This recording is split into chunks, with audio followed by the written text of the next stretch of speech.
आदरणीय finance minister Shrimati Sitharaman 19 February 2025 को जिसकी घोषणा की गई थी, कस्टम के जितने भी विभिन्न परिस्थितियों में जो बॉन्ड स्वीकार किया जाता है, जिसके द्वारा जो ड्यूटी का जो ड्यूटी रिसीट की जाती है उसको पोस्टपोन किया जाता है बॉन्ड के द्वारा। एक अनुबंध है ये व्यापारी और कस्टम डिपार्टमेंट के बीच में, जिसके द्वारा ड्यूटी अभी चार्ज ना करके हम उसको पोस्टपोन कर देते हैं।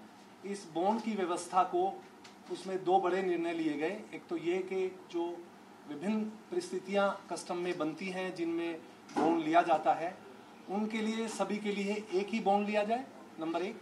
और नंबर दो, जो भी बॉन्ड लिया जाए वो पेपर बॉन्ड ना हो करके वो इलेक्ट्रॉनिक बॉन्ड हो, जिसमें सभी जो राज्य हैं, राज्य सरकारें हैं, उनसे जो कस्टम का जो सिस्टम है उसको इंटीग्रेट किया जाए और जो पेपर बॉन्ड को बंद किया जाए। आज एक बहुत बड़ी खुशी की बात यह है कि आज ये एकल अनुबंध को इलेक्ट्रॉनिक प्लेटफॉर्म पे ले आया गया है। ये देखने में एक बहुत छोटा कदम लग सकता है, पर इसका जो प्रभाव अर्थव्यवस्था के ऊपर है वो बहुत बड़ा प्रभाव है, क्योंकि ये हमारे सभी इम्पोर्टर, एक्सपोर्टर और राज्य भर पूरे महाराष्ट्र जो कि देश में जीडीपी के मामले में सबसे अव्वल है, वहाँ पर इस व्यवस्था का आना एक बहुत बड़ी ईज ऑफ डूइंग बिजनेस का कारण बनेगा।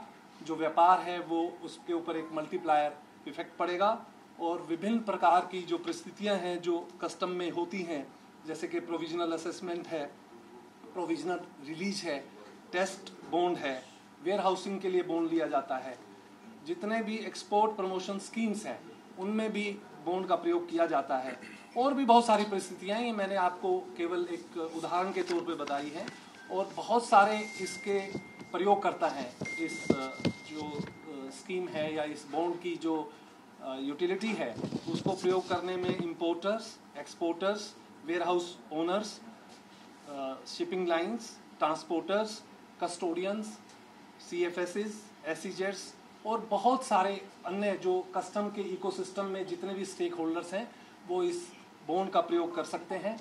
तो मैं यही एक और सूचना मैं आपको देना चाहूँगा कि ये जो प्रक्रिया है इसको लाने पे धीरे धीरे हम सभी स्टेट्स के साथ जो CBIC जो central board of indirect taxes end customs विभिन्न जो स्टेट्स के संपर्क में था, तो हम लोग बहुत पहले ही अभी पिछले महीने ही महाराष्ट्र स्टेट के संपर्क में आए, और ये मुझे बहुत खुशी हो रही है बताते हुए कि हमने 20 दिन के अंदर ही हमारी मीटिंग भी हो गई, हम लोगों ने उसको निर्णय भी ले लिया, जो कानूनी प्रक्रिया है उसको भी साथ लिया, पूरा कर लिया, और जो सिस्टम इश्यूज हैं उनको भी रिजोल्व कर लिया। और ये कहने की बहुत खुशी के साथ मैं ये कह रहा हूँ कि अभी जो है ये सुविधा ऑनलाइन आ चुकी है। इंपोर्टर और एक्सपोर्टर्स ने ऑलरेडी इसको यूज करना शुरू कर दिया है। 2 बॉन्ड अभी तक इस पे जनरेट भी हो चुके हैं। हमारे यहाँ बहुत सारे लोग, बहुत सारे सर्विस यूजर इसको प्रयोग करने वाले हैं। मेरा ऐसा अनुमान है कि साल भर में कम से कम 50,000 जो लोग हैं इसका प्रयोग करेंगे। धन्यवाद। महसूल विभागाअंतर्गत नोंदणी महानिरीक्षकाच्या माध्यमातून आणि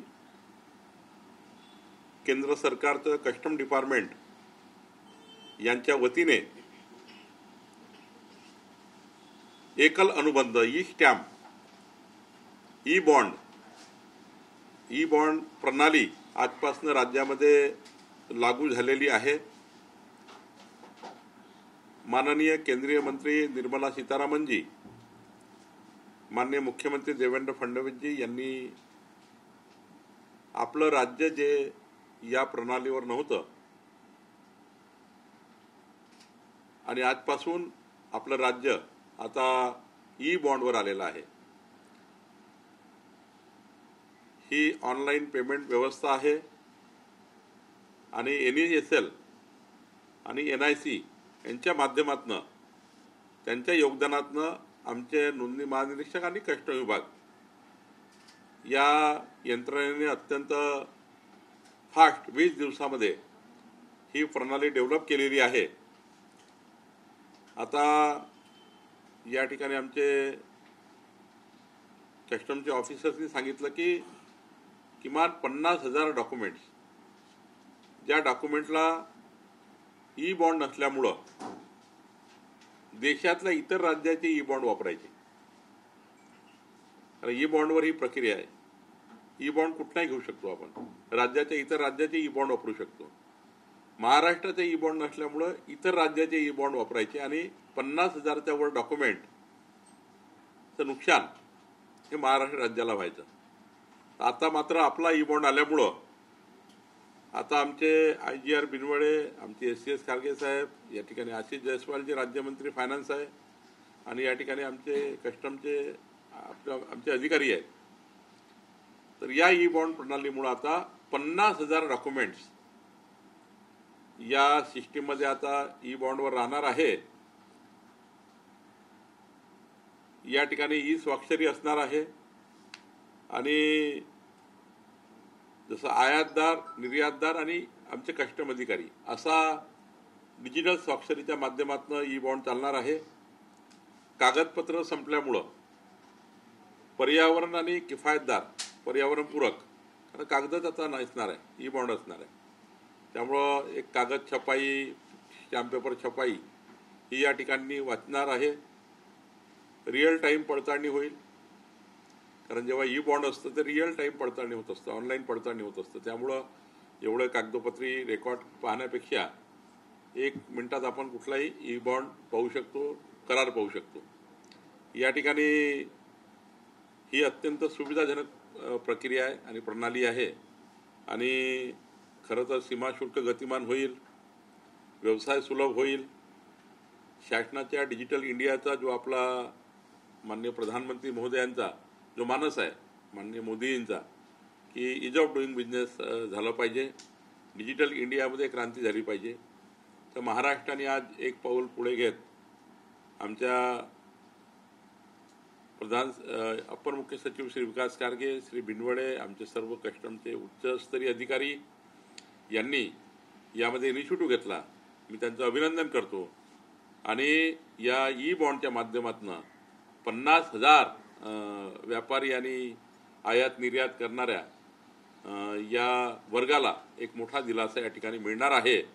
यातनं या राज्याला अधिक पारदर्शकता येण्याकरता जे माननीय मुख्यमंत्र्यांनी सांगितलं आहे, गतिमान सरकार, पारदर्शी सरकार आणि लोकाभिमुख सरकार, या भूमिकेतनं आम्ही पुढे जातो आहे। कागदी बॉन्ड आणि त्यानंतर आता इलेक्ट्रिकल बॉन्ड जे आहे ते तुम्ही आणताय, इलेक्ट्रॉनिक बॉन्ड आणताय, किती सुलभतेने हे वापरता येईल किंवा किती फायदेशीर ठरेल? ते कस्टमी बॉन्ड आल्याबरोबर तुम्हाला कागदपत्राच्या 500 रुपयाच्या स्टॅम्पची गरज नाही। 500 रुपये तात्काळ भरून कुठल्याही कुठल्या व्यापाऱ्याला समजा वर्षभरात 100 बॉन्ड वापरायचे असतील, 100 स्टॅम्प पेपर वापरायचे असतील, तो 100 500 रुपयाचा ई बॉन्ड घेऊन ठेवा, म्हणजे आता ऑनलाईन ई बॉन्ड असणार आहे। त्यामुळे आता तुम्हाला कागदपत्राकरता कोणाकडे जायची गरज नाही, स्टॅम्प पेपर वेंडरकडे जायची गरज नाही, बँकेत जाऊन त्या ठिकाणी स्टॅम्प पेपर घ्यायची गरज नाही, पोस्टात जाऊन स्टॅम्प पेपर घ्यायची गरज नाही।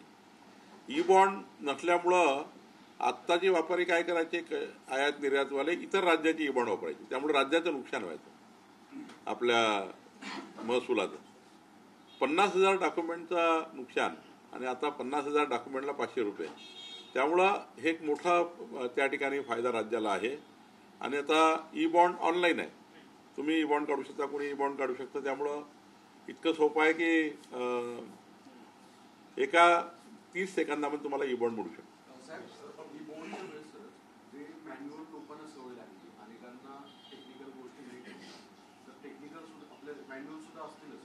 मॅन्युअल असणार। 500 रुपयाचा स्टॅम्प पेपर आपला व्हेंडरकडे, पोस्ट ऑफिसमध्ये, जिथे जिथे आपले मुद्रांक विक्रेते आहेत त्यांच्याकडे असणारच। पण जर व्यापाऱ्यांना, कस्टमचे व्यवहार करणारे, रोजच्या रोज आयात निर्यात करणारे जे मोठी मोठी कंपनी आहेत ते ई बॉन्ड घेऊन ठेवतील आणि कुठलाही करार 5 मिनिटात करतील। त्यामुळं मला असं वाटतं असा ई बॉन्ड त्या ठिकाणी असणार आहे आणि असा ई बॉन्ड असेल आणि हा ई बॉन्ड काढता येईल. त्यामुळे हे एक मोठं पाऊल आहे. याच्यातनं राज्याला खूप मोठा जो आर्थिक फटका बसतो तोही फटका बसणार नाही. आणि माननीय प्रधानमंत्री मोदीजी आणि माननीय निर्मला सीतारामनजी आणि माननीय मुख्यमंत्री देवेंद्र फडणवीसजी यांनी या एकल अनुबंधाला तात्काळ मान्य करा, तात्काळ लागू करा हे सुचवलं होतं. आता राज्यांनी, हे 17वं राज्य आहे, 17वं की 17वं राज्य आहे देशातला, की आपण आता हे प्रणाली आज उशिरा झाली पण 20 दिवसात आम्ही केली. बॉन्डमुळे महसुलात काही फरक दिसेल का? एक आणि दुसरं, सायबर क्राईमच्या घटना वारंवार वाढताना पाहायला मिळतात, त्याच्यापासून सुरक्षित आपण हे ई बॉन्ड कसं होणार? 50,000 डॉक्युमेंटचा प्रश्न आहे. 50,000 डॉक्युमेंट जे वर्षाला लागतात ई बॉन्ड म्हणजे लागतात, 500 रुपयाचे स्टॅम्प घ्यावे लागतात या सेक्टरमध्ये, कस्टम, निर्यात, आयात सेक्टरमध्ये. तर 50,000 डॉक्युमेंटचा जेवढा त्या ठिकाणी ई बॉन्डचा आपल्याला आता इन्कम वाढणार आहे, हा महसूल वाढणार आहे. आणि हे जे महसूल होतं हे इतर राज्यात कुठंतरी डिस्ट्रीब्यूट व्हायचं, कारण कुठल्याही राज्याचा ई बॉन्ड केंद्र सरकार असल्यामुळं ई बॉन्ड हा कुठलाही चालायचा. आता राज्याला ई बॉन्ड नसल्यामुळं कुठल्याही राज्याचा ई बॉन्ड घेऊन आपला करार करायचे. आता राज्याचा ई बॉन्ड असल्यामुळं आता करार करता येणार नाही, आपल्याच राज्याचा ई बॉन्ड चालेल. सायबरचाही काही याच्यामध्ये, कारण NIC आणि NESL हे या ठिकाणी इन्व्हॉल्व आहेत, त्यामुळं कुठलाही सायबरचा धोका नाही. सर, तुम्ही ज्या पद्धतीने सांगता की इम्पोर्ट एक्सपोर्ट बिझनेसवाल्यांना की जसं एज्युकेशनचे काही डॉक्युमेंट आणण्यासाठी पण एक स्टॅम्प पेपरची गरज लागायची, त्यासाठी पण ह्याचा वापर करता येणार का? कशा पद्धतीने? ई स्टॅम्प आहे, तो ई स्टॅम्प आहे, त्याला ई स्टॅम्प घेता येतो. हा ई बॉन्ड आहे, बॉन्ड पेपर तयार करण्याकरता ई बॉन्ड. आणि तो स्टॅम्प पेपर आपण मागेच केला आहे. ई स्टॅम्प तुम्हाला कुठेही राज्यातल्या कुठल्याही याच्यावर जाऊन आपल्याला ई स्टॅम्प काढता येतो. 500 रुपयाचा, 50,000 रुपयाचा, आपल्याला जे रजिस्ट्री करायची आहे ई स्टॅम्प घेता येतो. जो आपण लॉन्च केला मागच्या वेळी, आपण 3 महिन्यापूर्वीच लॉन्च केला, आपण सभागृहात घोषणा केली. आता ई स्टॅम्प कुठेही मिळतो, पण आपला हा ई बॉन्ड म्हणजे करार, कुठलाही करार करायचा असेल तर कस्टम विभाग, निर्यात, आयातदार, 50,000 हे डॉक्युमेंट होतात. आणि त्यामुळं याचा खूप मोठा फायदा राज्याला आहे. ये आप जरा दोनों उधर बैठ जाइए, मेरे एंटीचे में आप एंटीचे में बैठ जाइए, जरा पॉलिटिकल पूछ रहे हो. हिंदी में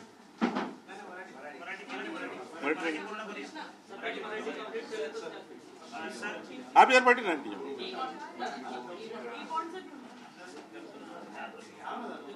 ई बॉन्डचं मराठी घेतलं ना. पॉलिटिकल प्रश्न असेल की उद्धव ठाकरेंनी काल भाषणामध्ये असं म्हटले की नाईट लाईफ किंवा नाईट लाईफचा उल्लेख भाजप करत आहे, परंतु भाजपची नाईट लाईफ जी आहे ती मकावला सुरू होती असा एक उल्लेख केला. प्रत्यक्षरित्या त्याच्यावरती टीका त्यांनी केली. मकाऊ किंवा विदेशामध्ये, कुठल्याही देशामध्ये आपली पत्नी आपल्या मुलासह, सुनेसह, आपल्या परिवारासह जेव्हा व्यक्ती जातो तर मला नाही वाटत तिथे काही कुठलाही पारिवारिक व्यवस्थेमध्ये आपण नाईट लाईफचा त्या ठिकाणी अनुभव घेत असतो. मला वाटतं असा काही अनुभव आदित्य ठाकरे जे स्कॉटलंडला गेले तेव्हा आला असेल. त्यांना परिवारासह गेले होते आदित्य ठाकरे, ते परिवार सोडून काही नाईट लाईफला गेले होते का?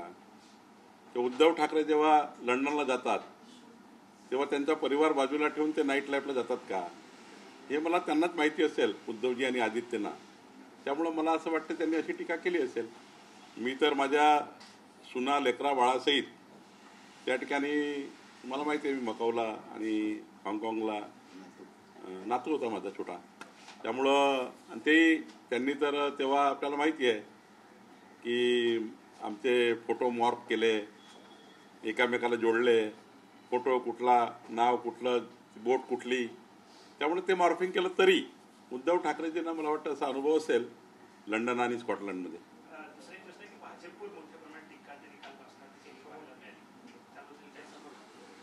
उद्धव ठाकरे हे निवडणूक हरल्यापासून विधानसभेची आणि येणारी निवडणूक जिंकण्याची काही संधी नसल्यामुळं 51% मताच्या वर मतं भारतीय जनता पार्टी महायुतीची घोडदौड या ठिकाणी पुढे चालू असल्यामुळं जी मानसिकता उद्धव ठाकरेची झाली आहे आणि ती आता विकृतीकडे गेली आहे, जी मानसिकता त्यांची आता हरलेल्या परिस्थितीमध्ये आहे, हरलेल्या परिस्थितीमध्ये व्यक्तींनी कॉन्फिडन्सनी राजकारणात काम करावं लागतं.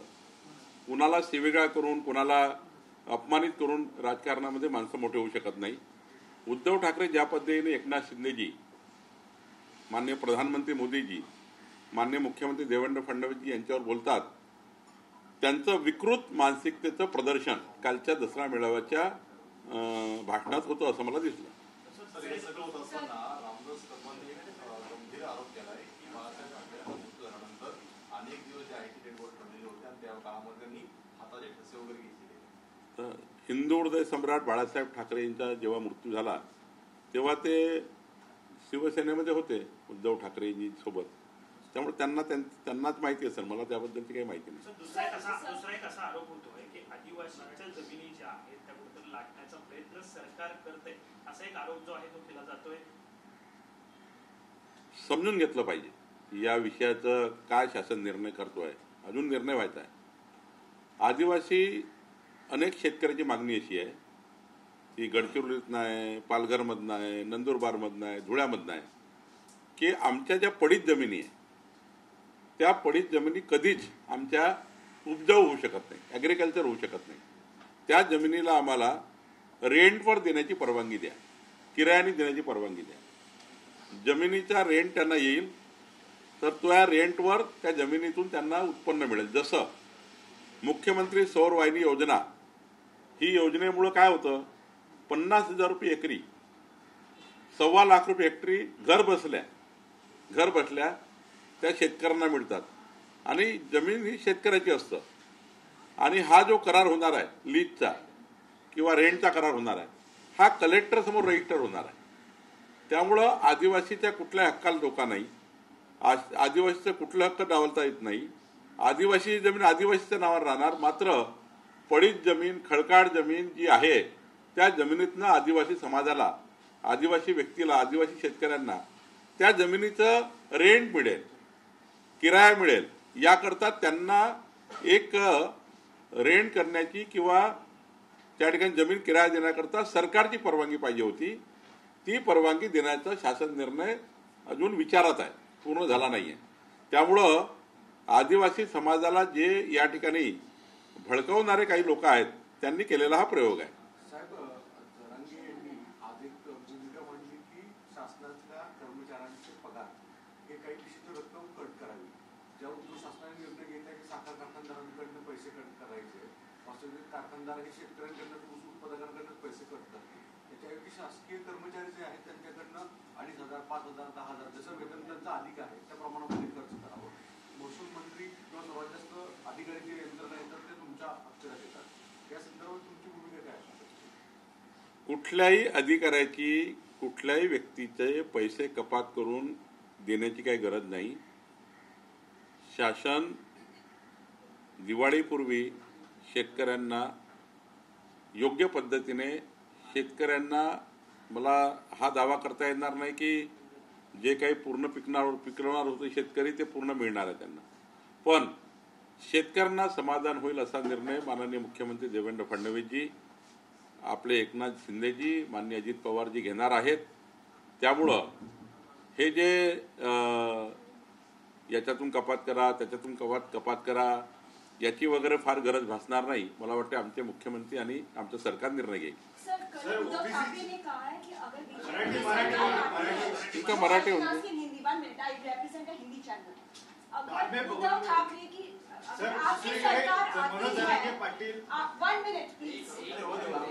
आपकी सरकार आती है तो मुंबई अडानी को दी जाएगी, जैसे अनिल साहब ने कहा कि अगर उद्धव ठाकरे की सरकार आती है तो हर रोड मोहम्मद अली रोड हो जाएगा.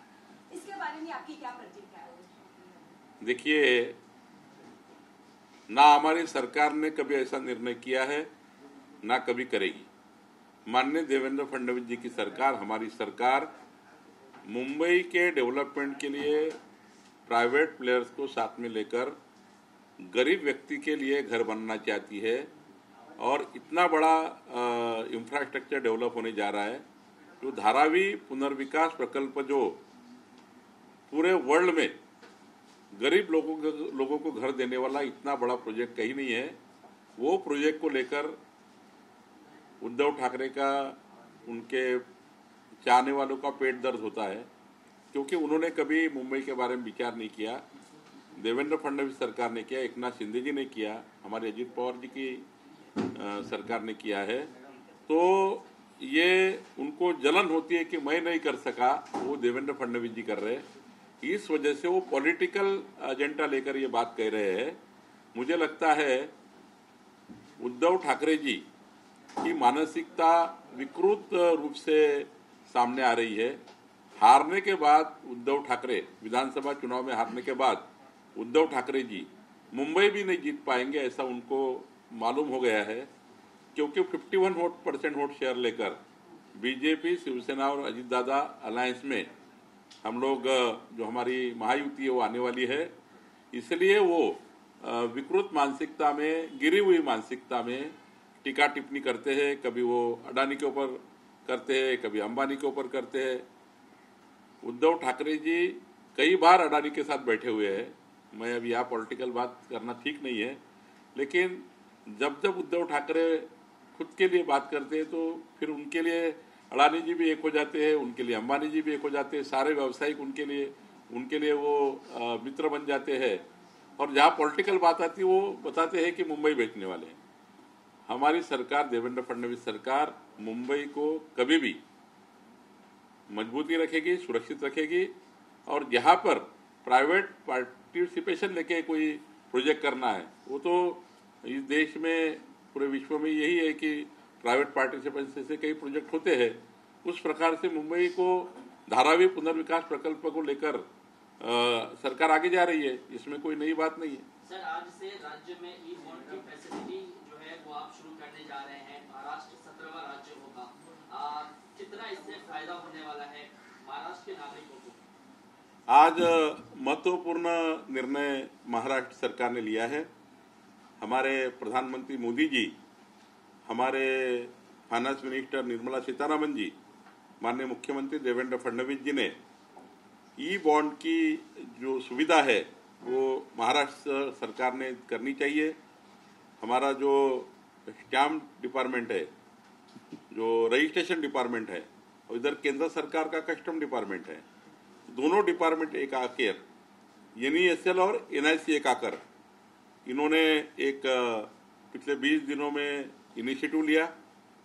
और इस इनिशिएटिव का परिणाम आज ऐसा हुआ कि 50,000 जो डॉक्यूमेंट्स जो रोज होते, पूरे साल भरे में होते हैं, ये डॉक्यूमेंट्स को अभी जो बॉन्ड लगता है, 500 रुपये का स्टैम्प लगता है, तो इसको ई बॉन्ड कर दिया गया। अब ई बॉन्ड करने से कोई भी व्यापारी हो, कोई भी व्यक्ति हो, ये ई बॉन्ड इस तरह से, जो मेरे हाथ में है, इस तरह से वो ले सकता है और अपना डॉक्यूमेंट का बॉन्ड कर सकता है। क्योंकि जब बॉन्ड करते हैं, हम करार करते हैं, तो उसके लिए स्टैम्प लगता है। तो इस प्रकार का वो ई बॉन्ड होगा, जिसके लिए 50,000 डॉक्यूमेंट्स ई बॉन्ड का फायदा लेंगे। और मुझे लगता है ये बहुत बड़ी पहल है। इससे महाराष्ट्र का जो राजस्व है, जो हमारा लॉस होता था, क्योंकि ये जो राजस्व है, ई बॉन्ड देश का कहीं भी लेकर आप कहीं भी यूज कर सकते हैं। तो यहाँ के जो 50,000 डॉक्यूमेंट है, वो दूसरे ई बॉन्ड लेकर, दूसरे राज्य के ई बॉन्ड लेकर वगैरह डॉक्यूमेंट कर रहे थे ये कस्टम के ऑफिसर। अब कोई भी व्यक्ति महाराष्ट्र का ही ई बॉन्ड लेगा। राहुल गांधी कोलंबिया में थे, उन्होंने एक बार फिर कहा कि भारत का लोकतंत्र जो है वो खतरे में है। जब हम चौथी सबसे बड़ी अर्थव्यवस्था है, ऐसे में जब राहुल गांधी इस तरीके का बयान देकर कहते हैं कि चीन से प्रोडक्शन बढ़ाने में हमको जोर देना चाहिए, आपको लगता है सर कि जब भी विदेशी जमीन पे जाते हैं राहुल गांधी, तो देश की छवि खराब करने का काम करते हैं? वो देश में छवि नहीं बना पाए तो विदेश में जाके देश की छवि खराब करने का काम करते हैं। आपने देखा होगा कि राहुल गांधी का जो परफॉर्मेंस है, कांग्रेस पार्टी का और राहुल गांधी का वो रोज नीचे जा रहा है। और जिस प्रकार से राहुल गांधी विदेश में जाकर देश की इमेज को डेंट पहुंचाते हैं, लेकिन माननीय प्रधानमंत्री मोदी जी ने पूरे विश्व में जिस प्रकार से विकसित भारत का, डेवलपिंग इंडिया का कंसेप्ट रखा है, तो मुझे लगता है कि ऐसा राहुल गांधी से कितने भी भोंकने के बाद, विदेश में जाके भोंकने के बाद भी कुछ फर्क नहीं पड़ने वाला। पूरा विश्व भारत के साथ है, पूरा इंडिया भारत, पूरा विश्व के सारे देश भारत के साथ है। और मोदी जी ने विश्वास दिलाया कि भारत देश पूरे विश्व को वसुधैव कुटुंबकम की हमारी धारणा को लेकर आगे जाएगा। राहुल गांधी का ये ठीक नहीं है। 140 करोड़ जनता का अपमान राहुल गांधी करते हैं। अपने देश के बारे में विदेश में जाके अपने देश को क्रिटिसाइज करना, अपने देश की व्यवस्था को क्रिटिसाइज करना, ये अच्छा नहीं है।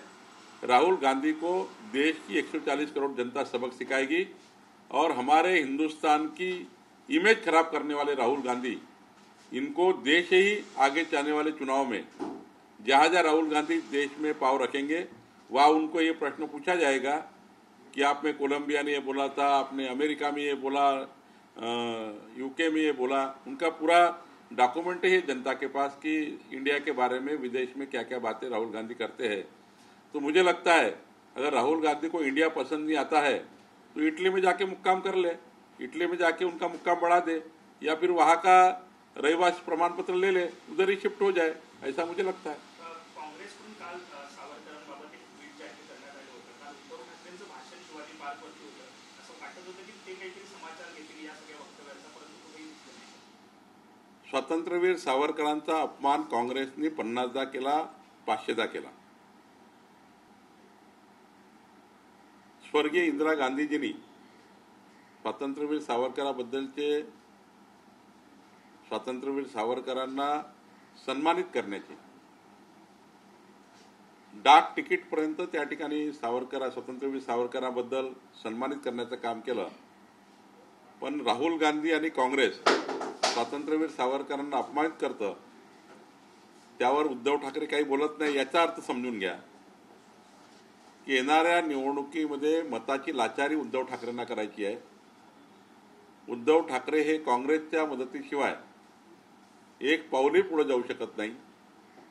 काँग्रेसची मदत घेतल्याशिवाय राजकारणात उद्धव ठाकरेचं काहीच जमणार नाही असं त्यांचा कयास झालेला आहे। म्हणून इतका मोठा अपमान करूनही उद्धव ठाकरे काहीच बोलत नाही। याचे हे परिणाम आपल्याला दिसत आहे, हे परिमाण आहे। कालच्या सभेमध्ये उद्धव ठाकरे काही न बोलणे काँग्रेसबद्दल, कारण काँग्रेस पार्टी राहुल गांधींना आता त्यांचा अजेंडा, काँग्रेस पार्टीचा संविधान आणि अजेंडा हा म्हणजे खास करून राहुल गांधीचा अजेंडा हा उद्धव ठाकरेंनी स्वीकारलेला आहे। मनोज जरांगे पाटील यांनी पुन्हा एकदा धमकी दिलेली पाहायला मिळते। ज्या पद्धतीने पंकजा मुंडे यांचं भाषण झालं त्यानंतर धनंजय मुंडे असेल, पंकजा मुंडे असेल, या दोघांना धमकी दिलेली पाहायला मिळते की तुम्ही ज्या पद्धतीने ही जी वक्तव्य करतात ओबीसीच्या संदर्भामध्ये ते खपवून घेतले जाणार नाही। अजितदादांचा पण कार्यक्रम करू अशा पद्धतीने मनोज जरांगे पाटील म्हणतात। ज्या ज्या ठिकाणी ते जातील, ज्या ज्या ठिकाणी जे उमेदवार उभे करतील त्या ठिकाणी माझा पाडा असंही त्यांनी आवाहन केले। असं आहे की लोकशाहीमध्ये अशा पद्धतीची आव्हानं उपयोगाचे नसतात किंवा लोक यांना अशा आव्हानाला काहीच साथ देत नाही किंवा साथ देत नाही। आपण विधानसभेच्या निवडणुका बघितल्या, आपण लोकसभेच्या निवडणुका बघितल्या, त्यामुळं निवडणुकीचा काहीच संबंध नाही। निवडणुकीमध्ये जनतेला विकास हवा असतो आणि विकास करणाऱ्या व्यक्तीला लोक निवडून देतात, विकास करणाऱ्या पक्षाला लोक निवडून देतात। त्यामुळं कोणी, मला असं वाटतं, इलेक्शन कमिशननी जाहीर केल्यानंतर आदर्श निवडणूक प्रक्रियेवर आम्ही निवडणूकच होऊ देणार नाही, कशी निवडणूक होते बघून घेतो, ही वगैरे व्यवस्था या लोकशाहीमध्ये नाही आहे। प्रत्येकाला निवडणूक लढायचा अधिकार आहे, प्रत्येकाला निवडणुकीत उभं राहायचा अधिकार आहे आणि त्यामुळं कोणी कुणाला चॅलेंज देऊ नये। या राज्यामध्ये जातीय सलोखा ठेवणे ही राज्याची गरज आहे आणि जातीय सलोखा सर्वांनीच पाळला पाहिजे।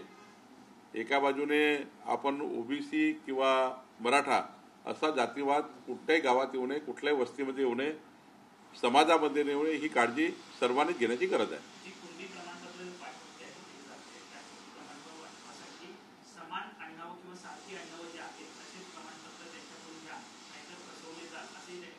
आता बावनकुळे जे सरनेम आहे ते शेड्यूल कास्टमध्ये आहे. तर बावनकुळे सरनेम हे VJNT मध्ये आहे. एखाद्या वेळी तुमचंही आडनावाने कधीच जात ठरत नाही. त्यामुळं आपण ओळखूच शकत नाही आडनावाने कोण कोणत्या जातीचा आहे. आमच्याकडे ओबीसी मध्ये गबने आहेत. गबने काही काही त्या ठिकाणी शेड्यूल कास्टमध्ये आहेत, शेड्यूल कास्टच्या काही जातीमध्ये आहे. काही वासनिक तिकडे शेड्यूल कास्टमध्ये आहेत, आमच्याकडे ते ओबीसी मध्ये दिसतात. तर त्यामुळं असे जातीच्या आधारावर किंवा एका आडनावावर तुम्ही कोणाचा शेड्यूल कास्ट, शेड्यूल ट्राईब किंवा ओबीसी ठरू शकत नाही, मराठा ठरू शकत नाही. आडनावावर कोणाचंही कास्ट सर्टिफिकेट निघू शकत नाही. कुठलंही कास्ट सर्टिफिकेट या राज्यामध्ये डॉक्युमेंटवर निघतं. त्यामुळे डॉक्युमेंट जर योग्य असेल तरच कास्ट सर्टिफिकेट मिळतं. आणि डॉक्युमेंट कसे द्यावे, म्हणजे कास्ट सर्टिफिकेट कसे द्यावे, हे प्रांताला एक प्रोसिजर दिली आहे. कुठले डॉक्युमेंट लावावे प्रांतासमोर तेही एक प्रोसिजर आहे. कुठल्या कुठल्या डॉक्युमेंटवर प्रांत सर्टिफिकेट देऊ शकतं हेही त्या ठिकाणी कायद्यामध्ये लिहिलेलं आहे. आणि त्यामुळं आडनाव हे काही पूर्ण कास्ट सर्टिफिकेट देण्याकरता पर्याप्त नाही. कुणाच्याही आडनावाला जोडून तुम्ही कोणतेही कास्ट सर्टिफिकेट देऊ शकत नाही. आडनावाची व्यक्ती प्रत्येक समाजामध्ये अलग अलग आहेत. काही ओबीसीत आहे, काही मराठात आहे, काही शेड्यूल कास्टमध्ये आहे, काही शेड्यूल ट्राईबमध्ये आहे, काही मानामध्ये आहे, काही 18 पगड जातीमध्ये आहे, VJNT मध्ये आहेत.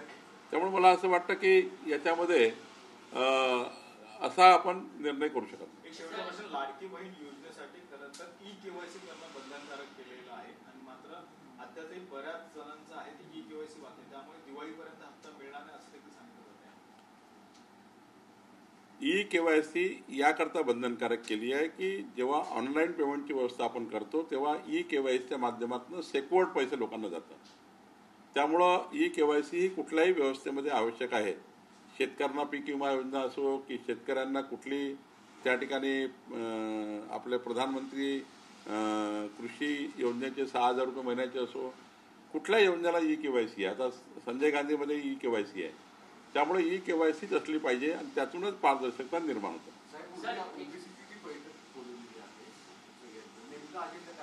नाही, माननीय विजय वडेट्टीवारजींनी काही प्रश्न उपस्थित केले आहे आणि विजय वडेट्टीवारजींनी जे प्रश्न उपस्थित केले आहे त्या प्रश्नाच्या आधारावर माननीय मुख्यमंत्र्यांनी बैठक बोलवली आहे.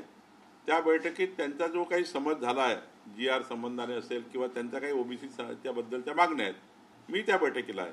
त्यामुळं त्या बैठकीमध्ये ओबीसी संदर्भाने विजय वडेट्टीवारजींनी काही जे शासनाकडे मागण्या केल्या त्या मागण्यावर बैठक आहे. सर, ऑपरेशन सिंदूर को लेकर एयर चीफ मार्शल अमरप्रीत सिंह ने एक बड़ा बयान दिया. उन्होंने कहा कि किस तरीके से इंडियन एयरफोर्स ने पाकिस्तान के 5 F-16 जहाज जो है वो गिराए. लगातार इंडिया गठबंधन के लोग जो हैं वो ऑपरेशन सिंदूर की सफलता को लेकर सवाल खड़े कर रहे थे, लेकिन अब जब एयर चीफ मार्शल का बयान आया उन्होंने खुद कहा है कि 5 फाइटर जेट्स जो हैं पाकिस्तान के गिराए गए हैं. उसके बाद आप क्या समझते हैं कि जो कमेंट किए जा रहे थे ऑपरेशन सिंदूर की सफलता को लेकर उस पे विराम लगेगा? एयर चीफ मार्शल जी ने जो बोला है उसके ऊपर तो भी कम से कम इंडिया आघाड़ी वाले राहुल गांधी, उनके बगल बच्चे जो सिंदूर ऑपरेशन पर प्रश्न चिन्ह खड़े करते हैं, उनने वो बयान सुन लेना चाहिए और इसके बाद देश के सैनिकों की शौर्यों पर उनने किए हुए हिंदुस्तान के लिए जिस प्रकार से धैर्य से काम किया है, हिंदुस्तान को मजबूत करने का और पाकिस्तान को उद्ध्वस्त करने का, तो इसके ऊपर कम से कम अभी दोबारा टिप्पणी सैनिकों के खिलाफ ना हो. एयर चीफ मार्शल ये देश की बहुत बड़ा व्यवस्था का भाग है. तो मुझे लगता है कांग्रेस पार्टी के बगल बच्चे सुन ले और दोबारा ऑपरेशन सिंदूर जैसे ऑपरेशन सिंदूर जैसे ऑपरेशन पे मीम्स ना बनाए सोशल मीडिया पे जिस प्रकार से ट्रोल करते हैं, तो ये ना हो। देश में सैनिकों के पीछे पूरा भारत देश खड़ा है, 140 करोड़ भारतीय खड़े हैं। हमारे प्रधानमंत्री मोदी जी ने पूरा अधिकार सैनिकों को दिया है और सैनिक मजबूत कर रहे हैं हिंद देश को, और मुझे लगता है ये बहुत बड़ी बात है। हमारे चीफ एयर मार्शल ने बोला है। कल दशहरा रैली थी और दशहरा रैली में पीएम के ऊपर तंज कसा गया। संजय राउत ये कहते हैं कि दिल्ली के रावण को जलाना होगा। कांग्रेस के नेता हैं उदित राज, वो कहते हैं कि प्रधानमंत्री नरेंद्र मोदी आधुनिक जो है वो रावण है। इस तरीके के बयानबाजी जब विपक्ष के नेता प्रधानमंत्री को लेकर कहते हैं तो आप क्या संदेश दें? कौन सुन रहा है उनका? संजय राउत को सुनता कौन है? उनके ताली बजाने वाले 25 लोग सुनते हैं, उसमें से 20 लोग उनको गाली देते हैं सुनने वाले में। तो मुझे लगता है आप संजय राउत जी को इतना मत देश का वगैरह नेता बनाइए। उनका वो जरा कद है ना, वो कद इतना बड़ा नहीं है कि वो प्रधानमंत्री मोदी जी पे टीका कर ले और भारतवासी सुन ले। संजय राउत को सिर्फ अपनी इमेज, अपना मीडिया में, आपके मीडिया में रोज आना रहता है, और प्रधानमंत्री जी को, मुख्यमंत्री जी को क्रिटिसाइज नहीं करेंगे तो उनका बयान चलेगा नहीं टीवी पर, इसलिए बोलते रहते हैं। लेकिन सुनता कौन है? कम से कम आपने बयान लेने के बाद सवेरे आधे घंटे बाद आप भी सुनते नहीं हो। तो मुझे लगता है कि कोई सुनता नहीं है, उनका बयान कोई इतना महत्वपूर्ण नहीं है। देश में और बहुत महत्वपूर्ण काम है और उसमें ध्यान लगाना चाहिए। संजय राउत को सुनना छोड़ दिया है महाराष्ट्र ने, क्योंकि महाराष्ट्र ने उद्धव ठाकरे को छोड़ दिया। संजय राउत को कौन सुनता है? मुझे लगता है कि सर एक वीर सावरकर को लेकर प्रश्न है। लगातार कांग्रेस जो है कल एक बार फिर सावरकर को का अपमान किया गया, माफी वीर जो है उन्हें बताया गया। इस तरीके से बार बार जो अपमान किया जाता है सावरकर का, उसको लेकर आपका क्या कहना है? विपक्ष को जो है टीका टिप्पणियां बंद करनी चाहिए। स्वतंत्रवीर सावरकर जी के ऊपर जब भी उनको क्रिटिसाइज करते हैं, स्वतंत्रवीर सावरकर के प्रतिमा को लेकर कांग्रेस उनको नीचे दिखाती है। आपने देखा होगा कि राहुल गांधी जब स्वतंत्रवीर सावरकर को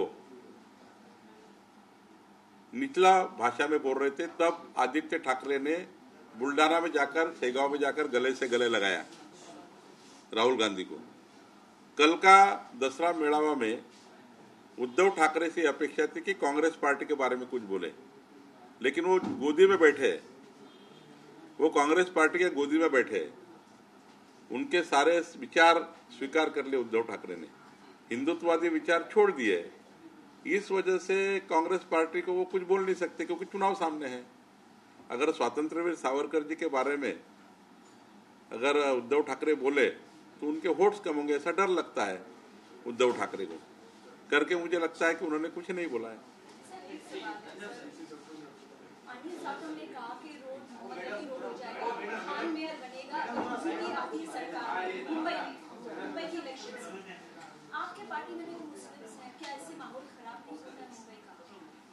नहीं, अमित साटम ने जो बोला है वो किसी संदर्भ को लेकर बोला होगा, लेकिन हमारी पार्टी सभी समाजों को लेकर साथ में चलती है। हमारे पार्टी में बहुत से नगर सेवक जो हिंदुस्तान में रहकर हिंदुस्तान की भाषा बोलता है, वो मुस्लिम समाज का व्यक्ति भारतीय जनता पार्टी में आदर्श से काम करता है, हिम्मत से काम करता है। लेकिन जिनको हिंदुस्तान में रहकर पाकिस्तान की बोली बोलना है, हिंदुस्तान में रहकर पाकिस्तान के लिए फटाके फोड़ना है, उन लोगों के बारे में अमित साटम जी का कहना है। अमित साटम का कहना कोई हिंदुस्तान में रहने वाले प्रामाणिक मुस्लिम समाज के लिए नहीं है। तो वो जो उद्धव ठाकरे के रैली में पाकिस्तान के ध्वज फहराते हैं, परभनी में, नासिक में, धाराशिव में, हमने देखा है, आपने देखा है कि परभनी के रैली में पाकिस्तान के ध्वज थे उद्धव ठाकरे जी के रैली में। उनके लिए ये कहा गया है।